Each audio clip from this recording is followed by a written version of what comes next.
RT is sitting down with Luke Rudkowski, American activist, journalist, and the founder of the organization We Are Change. Luke, thanks for sitting down with us today.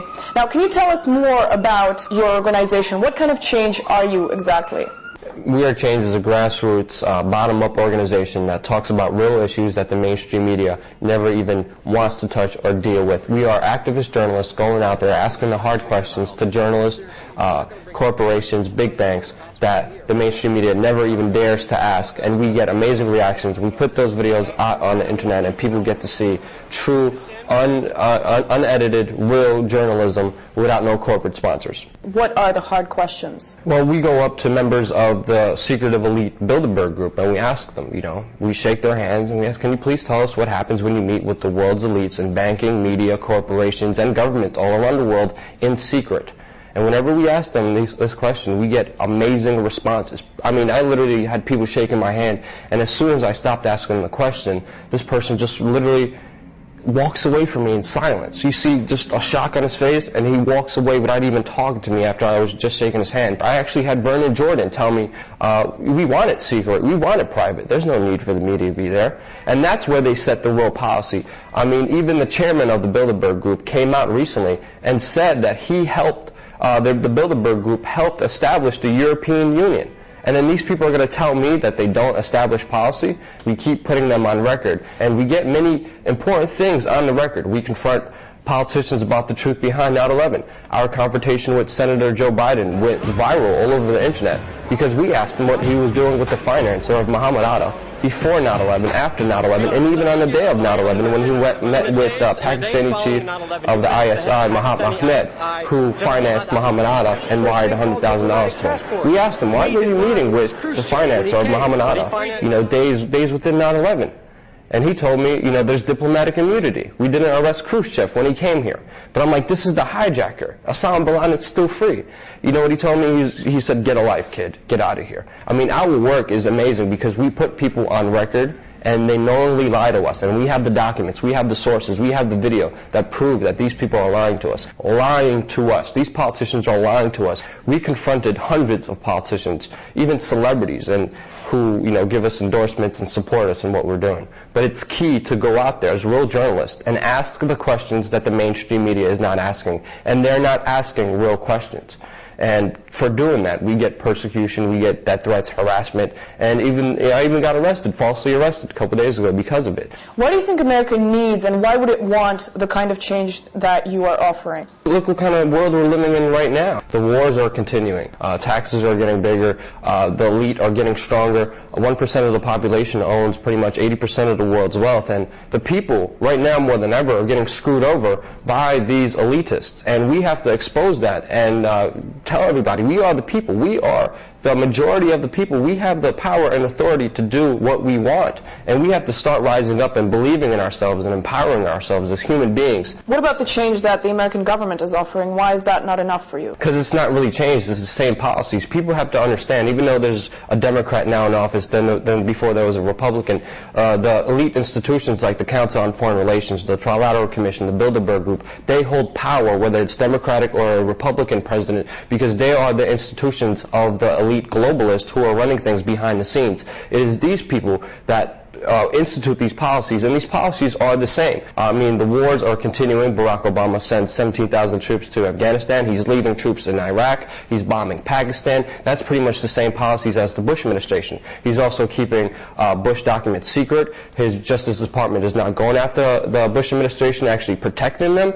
They're also keeping policies of rendition. And, everybody thinks, Barack Obama closed down Guantanamo Bay, but there's still Bagram Airport open in Iraq that Obama wants to leave open, twice as big as Guantanamo Bay, that tortures people. And, of course, the policy of rendition is still one of his favorites that he is keeping from the Bush administration. So we see more of the same policies being kept the same. Why do the people who oppose you call you guys conspiracy theorists and basically say that what you claim is not true? There's nothing theoretical about what we talk about. We have sources, we have documents, we have evidence, and we go out there as real journalists journalists and we talk to people. We show people documents. We show people, even mainstream news articles that admit to everything that's happening right now. People call us conspiracy theorists because it's a bad name. It's a dirty word. I don't theorize on anything. I'm not a theorist, but they say I do because they want to make believe what I'm doing is fake and all the real issues that I'm covering are just theories and they're not truth. But they are truth, and we find out that they really are extremely important to us when we go out there into the field and talk to the people that we need to talk to.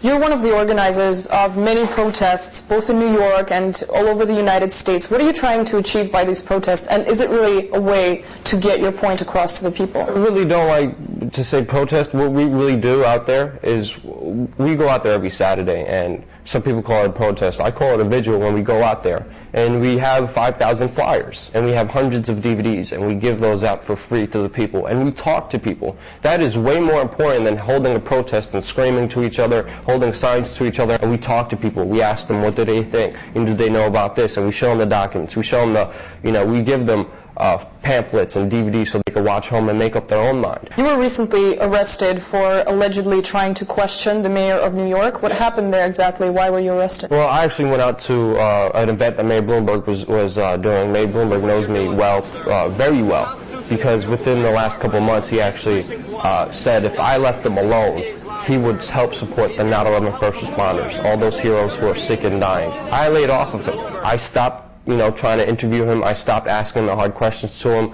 And just recently, I had first responders contact me and tell me, Luke, he lied. He just cut 5,000 workplace benefits for first responders. He's not supporting the James DeDroga bill. He's not helping us out. He lied. Luke, please go get him. Please go ask him the real questions about why he's not helping the sick and dying 9/11 first responders, and why is he denying even more help than ever before today, when we need it most. So I went out there to an event at Mayor Bloomberg. As soon as I went up there, I had police intelligence identify me, take me away, bring me downstairs, and they said, you're detained. I was asking, can I please leave? Can I please get out of here? They were like, no, you're detained. You stay here. You can't go anywhere. They had guards around me at all times. They came back within a couple minutes saying, we told him to leave. He wouldn't leave.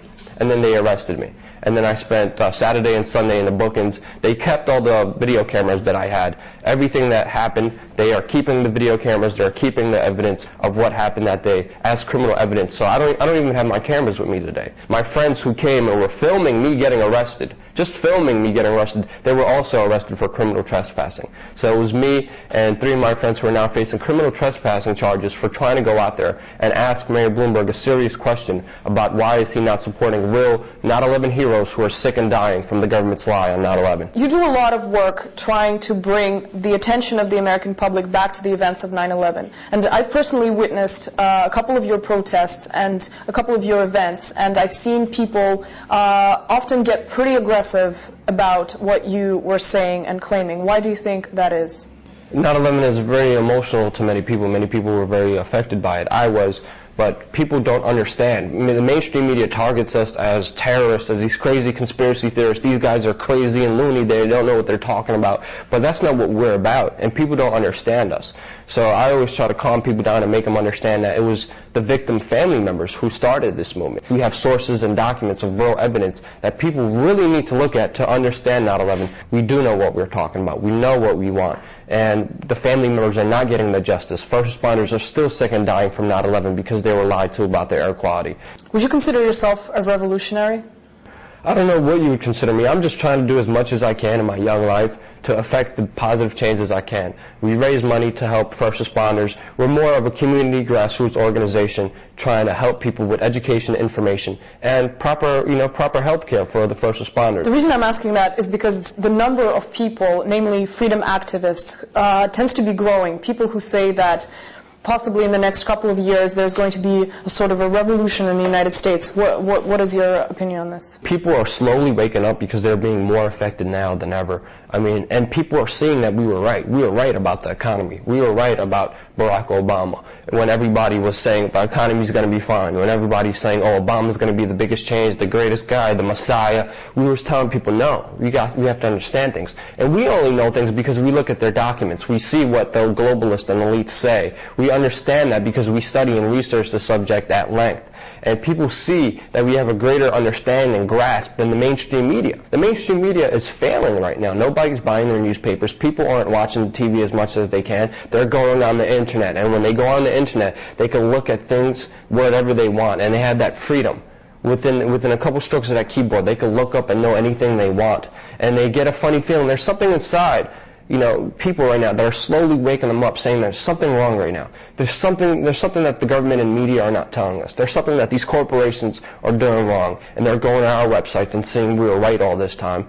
And now they're joining us, and they're joining. Our organization has grown to 90 chapters within 2 years. My last question: what kind of future do you want to see for the United States? Right now, we're in economic turmoil, and throughout history, you look at governments like China, Russia, and Germany. Whenever there's economic turmoil, you have people like Mao Zedong, Stalin, and Hitler rise up with the cult of personality, very similar to what Barack Obama with his cult of personality. And I don't know what's going to happen, but I see a huge uprising right now of people waking up every single day. Luke Rudkowski, thank you for your time with us. Thanks for having me. Really appreciate it.